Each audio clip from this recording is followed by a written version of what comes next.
Hello friends, तो आज हम पढ़ रहे हैं मैक एड्रेस के बारे में। तो मैक एड्रेस होता क्या है? मैक एड्रेस को हम कहते हैं मीडिया एक्सेस कंट्रोल। और मैक एड्रेस किससे जाना जाता है? वो फिज़िकल एड्रेस होता है किसी भी डिवाइस का, या किसी भी इसको हार्डवेयर एड्रेस भी कहते हैं, जो कि यूनिक होता है, उसकी यूनिक वैल्यू होती है और जो NIC पे डिपेंड करती है। NIC क्या होता है? Network interface card. तो NIC जो होता है उसके ऊपर हमारा मैक एड्रेस लिखा हुआ होता है और जो यूनिक होता है। अब आता है MAC address is entered on the NIC at the time. Manufacturing के टाइम पे ये NIC पे है ना, एक मैक एड्रेस दे दिया जाता है जो कि हमेशा परमानेंट एड्रेस रहता है और जो जिस भी डिवाइस के साथ कनेक्ट होगा वो उस डिवाइस का फिजिकल एड्रेस कहलाएगा और ये किसी भी सर्कमस्टांसेस में चेंज नहीं होता।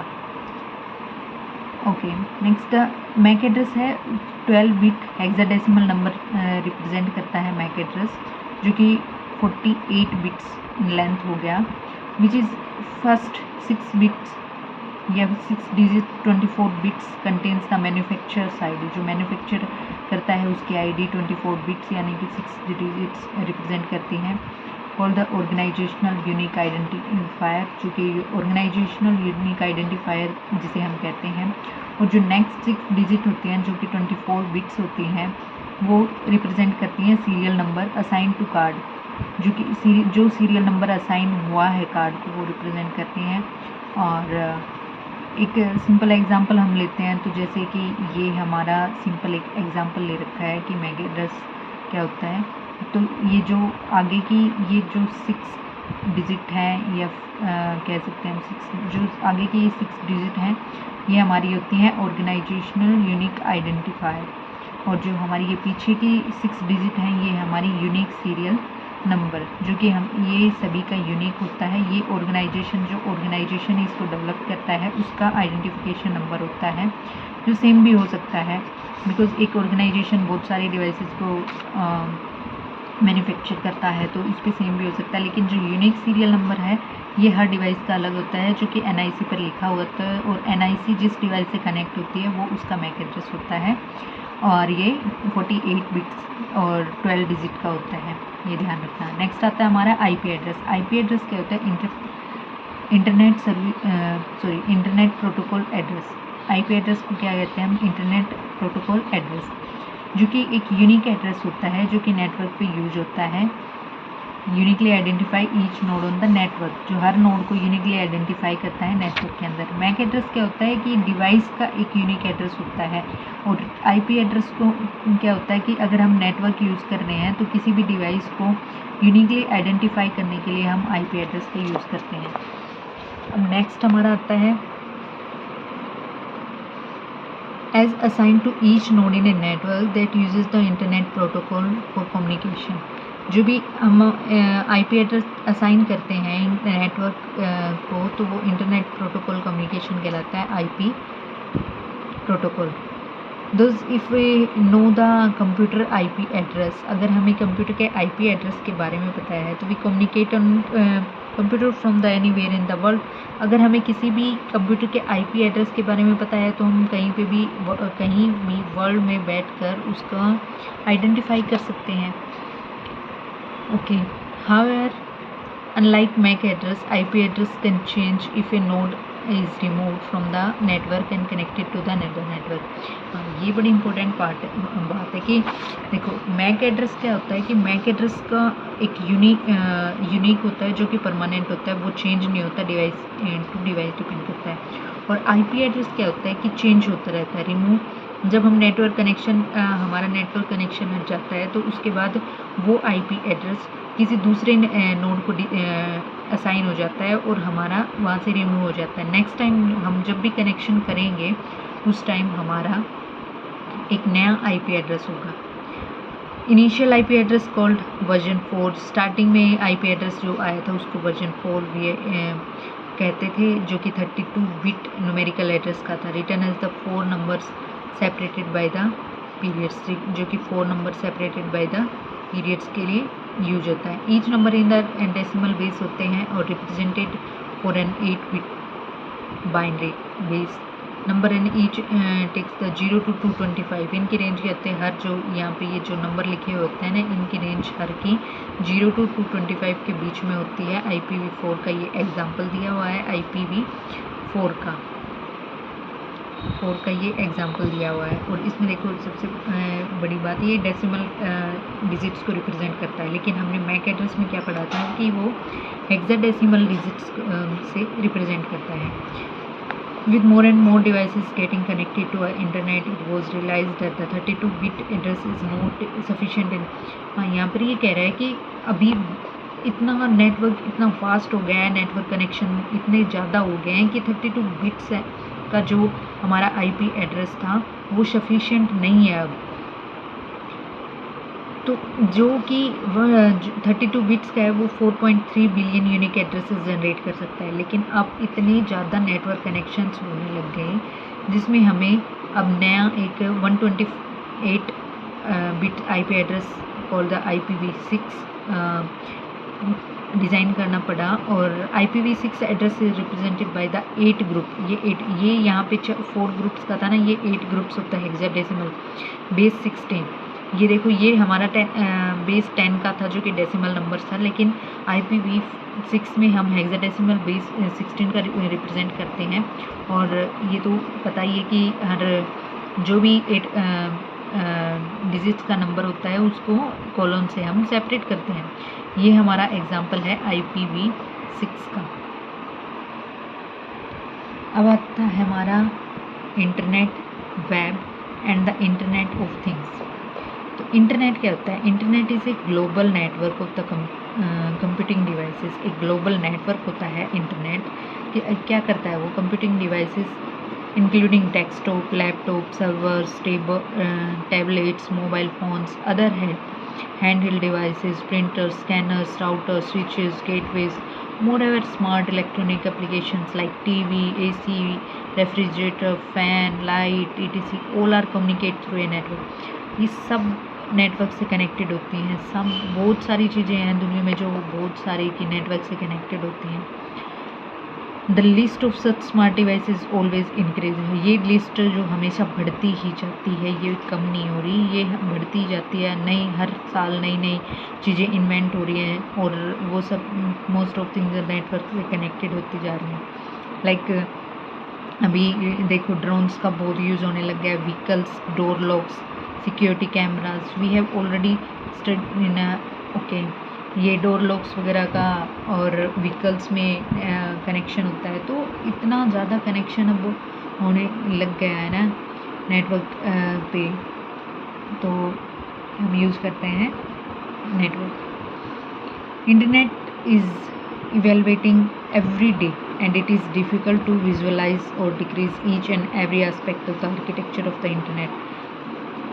हर दिन इंटरनेट, हर दिन एक नया इवेल्यूएशन क्रिएट हो रहा है हर दिन नेटवर्क पे, और इसको विजुअलाइज करना बहुत मुश्किल है क्योंकि इतना वास्ट है ना नेटवर्क इंटरनेट, उसको विजुअलाइज करना बहुत मुश्किल है। तो every aspect architecture okay, computer are either connected to a modem through a cable और वायरलेसली वाईफाई। तो कंप्यूटर्स कनेक्ट होते हैं या तो मॉडेम के थ्रू होते हैं या वायरलेसली केबल्स के थ्रू वायरलेसली होते हैं। मॉडेम भी इज़ ए वायर्ड और वायरलेस। मॉडेम हम वायर्ड और वायरलेस दोनों यूज़ कर सकते हैं। Connected to a local internet service provider who then connects to a national network. May such IPs connect together and forming a regional network, and regional network connected through a forming a national network, and such country-wise networks form the internet network।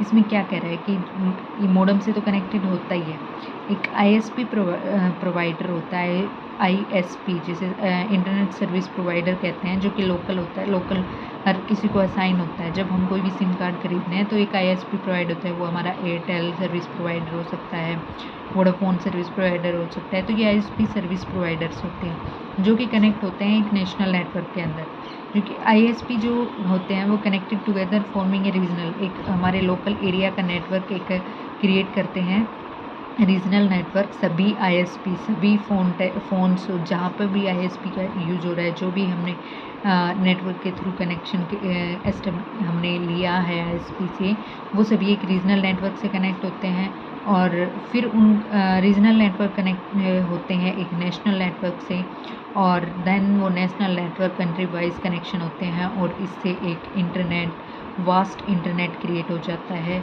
जो कि form करता है internet backbone, जो कि बहुत बड़ी है। Next, the internet today is a wide spread network and it's influence is no longer limited to the technical field of the computer communication। Internet के बारे में हम जितना बोले उतना ही कम है, ये इतना वाइड स्प्रेड है, वाइडली स्प्रेड है और its influence no longer limited to technical fields of the computer communication. बहुत ज़्यादा टेक्निकल चीज़ों में इंटरनेट का यूज होता है। ये इंटरनेट को हर कोई यूज़ कर रहा है। Social age the affected from the increasing use of the online tools, education है, creativity, entertainment, socialism and e commerce, हर जगह इंटरनेट का यूज हो रहा है। इंटरनेट एक वाइड स्प्रेड नेटवर्क है जो कि हर जगह यूज हो रहा है। आज के टाइम पे इंटरनेट के बिना शायद ही दुनिया एक्सेप्टेड हो। नेक्स्ट आता है world wide web. World wide web होता है जो कि वेब कहते हैं इन शॉर्ट इन्हें ओशन ऑफ द इंफॉर्मेशन। ये क्या है? एक ओशन है इंफॉर्मेशन का, इतना बड़ा सागर है, सागर क्या ओशन है इंफॉर्मेशन का, stored in A form of the trillions of interlinked web pages and web resources, जो कि स्टोर होती है वेब पेजेस के अंदर, वेब रिसोर्सेज और अनगिनत वेब पेजेस कनेक्टेड होते हैं और जो कि सब मिलके वर्ल्ड वाइड वेब बनाते हैं।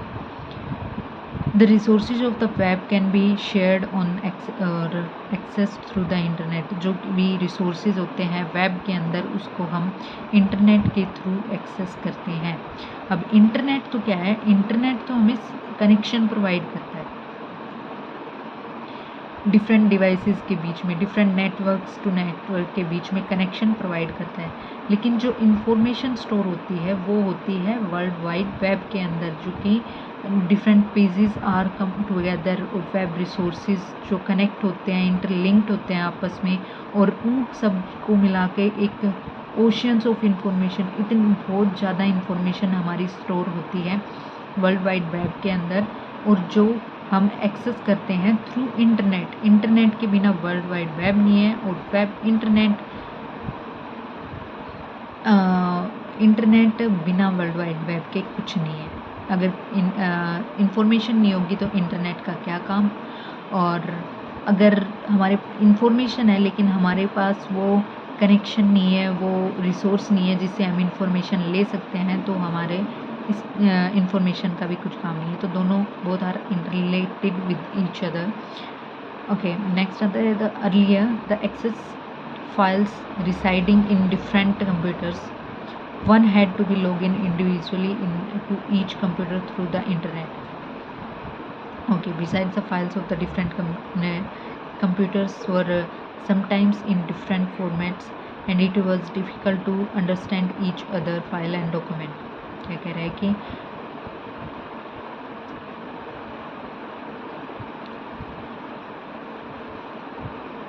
बहुत सारी फाइल्स अंदर होती है ना, वो फाइल्स हम स्टोर करते हैं वो डिफरेंट फॉर्मेट्स में होती हैं, उनको अंडरस्टैंड करना बहुत मुश्किल होता है। तो सर टिम बर्नर्स-ली है founder of the computer world wide web. Tim Berners Lee a British computer scientist invented the revolutionary world को इन्वेंट किया उन्होंने और वर्ल्ड वाइड वेब इन 1990s में उन्होंने बना the world wide web. Defining three fundamental technologies that lead to creation of web, जो कि ये तीन फंडामेंटल थिंग्स HTML, URL और HTTP ये 3 फंडामेंटल ऑफ थिंग्स हैं जो कि एक वेब क्रिएट करते हैं। तो HTML क्या है? हाइपर टेक्स्ट मार्कअप लैंग्वेज एक लैंग्वेज है। It is a language which is use to design a standardized web pages as that the web content can be read and understand from any computer. Basic structure of every web page is designed using HTML. Starting में हम HTML language का use करते थे कोई भी web page design करने के लिए, जहाँ पे हम कोई भी कंटेंट स्टोर करते थे, जहाँ से रीड कर सकते हैं, कंटेंट को राइट कर सकते हैं। डिज़ाइन के लिए हम HTML लैंग्वेज का यूज़ करते थे। कोई भी अगर हमें वेब पेज क्रिएट करना है, उसके ऊपर कंटेंट डालना है, उसके ऊपर इंफॉर्मेशन स्टोर करनी है, तो हम HTML लैंग्वेज का यूज़ करते थे और वेब पेज क्रिएट करते थे। URL uniform resource identifier. Uniform resource identifier एक यूनिक एड्रेस और पाथ है हर resource location on the web. जो भी रिसोर्स प्रोवाइड है वेब के अंदर, उनका एक यूनिक एड्रेस और यूनिक पाथ है, known as uniform resource locator, जिसे हम यूनिफॉर्म रिसोर्स लोकेटर कहते हैं। और every page on the web has the unique URL। हर पेज का एक यूनिक URL होता है। एग्जांपल जैसे ये हम HTTP :/www जो भी .gov इन द HTTP या HTTP ये यहाँ तक हो गया और यहाँ से नेक्स्ट साइट स्टार्ट हो गया http://www.ncrt.nic.in और एक नेक्स्ट ये एग्जांपल दे रखे हैं। तो इनको ये पूरा एक पाथ गिवन होता है जहाँ पे भी रिसोर्स जहाँ पर भी इंफॉर्मेशन स्टोर होती है, वो एक एड्रेस और पाथ गिवन होता है, URL जिसे हम कहते हैं। However, in sometimes also called the web address, हमें इसे कई बार वेब एड्रेस भी कहते हैं। However, URL is not only the domain name, it contains the other information that completes the web address. ये इसे हम ओनली डोमेन नेम नहीं कह सकते, ये पूरी complete information, complete path define करता है, गिवन रहता है web two the web address. Example जैसे http://www.ncrt.in टेक्स्ट बुक और HTM, ये कंप्लीट एक URL है, यूनिफॉर्म रिसोर्स लोकेटर। यहाँ पर HTTP एक प्रोटोकॉल है जो सेट ऑफ रूल्स जिसे हम कहते हैं वो फॉलो कर रहा है। और यहाँ पर अगर HTTPS हो तो उसका S का मतलब होता है सिक्योर। हम कोई भी वेबसाइट अगर विजिट करते हैं जहाँ पर HTTPS लिखा हुआ है, तो वो हम मान सकते हैं कि वो सिक्योर है। हमें कोई भी जंक फाइल या कोई भी स्पैम हमें मैसेज नहीं कर सकता, हमें कोई परेशानी नहीं है, वहाँ पर कोई हैकिंग का चांस नहीं है, वहाँ पर कोई भी फ्रॉड का चांस नहीं है, बग्स का चांस नहीं है। तो हम HTTPS मोर सिक्योर होता है HTTP से। तो whenever you visit in any website, you just prefer to visit HTTPS sites, because वहाँ पर एक्स्ट्रा चीज़ें नहीं मिलेंगी आपको, जो वट एवर यू वॉन्ट वो ही मिलेगा। एक्स्ट्रा आपके पास कोई भी इंफॉर्मेशन नहीं आएगी, एड्स नहीं चलेंगी। समटाइम्स अगर हम HTTPS का यूज़ नहीं कर सकते, वहाँ पर डिफरेंट टाइप्स की एड्स आने लग जाती हैं जो कि रिलीवेंट भी नहीं होती हैं। हम कंटेंट कुछ सर्च कर रहे हैं, एड्स किसी चीज़ की आ रही हैं, तो वो सिक्योरिटी अगर हमें चाहिए तो हमें HTTPS जो सिक्योर फाइल्स हैं, जो सिक्योर पाथ है, वो हमें सर्च करना चाहिए। अब ये नेक्स्ट जो www.ncrt.nic.in दे रखा है वो डोमेन है।